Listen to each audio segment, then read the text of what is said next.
സാമന്ത രാജ് വിവാഹ വിശേഷങ്ങളാണ് ഇപ്പോൾ സമൂഹ മാധ്യമങ്ങളിൽ നിറയെ.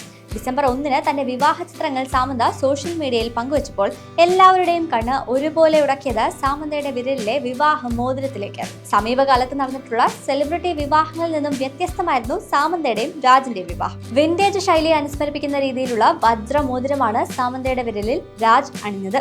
ട്രഡീഷണലോ ആഡംബരമോ സോളിറ്റയറോ തിരഞ്ഞെടുക്കുന്നതിന് പകരം പോർട്രേറ്റ് കട്ട് ഡയമണ്ടുകൾ ഉപയോഗിച്ച് നിർമ്മിച്ച മോതിരമാണ് സാമന്തയ്ക്ക് രാജ് നൽകിയത്. നടുവിലൊരു വലിയ വജ്രം, അതിനു ചുറ്റും ദളങ്ങൾ പോലെ ഘടിപ്പിച്ച ചെറിയ വജ്രങ്ങളുമാണ് ഇതിന്റെ പ്രത്യേകത.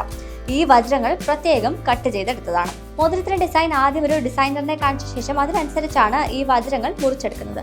ഇതിന് ഏകദേശം 1.5 കോടി രൂപ വില വരും. വളരെ നേർത്തതും പരന്നതും തികച്ചും വ്യക്തവും സുതാര്യമായ പ്രതലമുള്ള ഒരു വജ്രമാണ് പോർട്രേറ്റ് കട്ട് ഡയമണ്ട്. ഒരെണ്ണം നിർമ്മിക്കുന്നതിന് വജ്രം പൊട്ടാതെ വളരെ നേർത്തതായി കട്ട് ചെയ്തെടുക്കേണ്ടതുണ്ട്. ഇത് ഉയർന്ന പരിശീലനം ലഭിച്ച പണിക്കാർക്കോ കട്ടർമാർക്കോ മാത്രമുള്ളൊരു വൈദഗ്ധ്യമാണ്. അതുകൊണ്ട് തന്നെ പോർട്രേറ്റ് കട്ട് ഡയമണ്ടുകൾ വ്യാവസായിക അടിസ്ഥാനത്തിൽ നിർമ്മിക്കപ്പെടുന്നില്ല. അവ ഒരു പ്രത്യേക ഡിസൈനിനോ ഫ്രെയിമിന് അനുയോജ്യമായ രീതിയിൽ പ്രത്യേകം നിർമ്മിച്ചെടുക്കുകയാണ് ചെയ്യുന്നത്.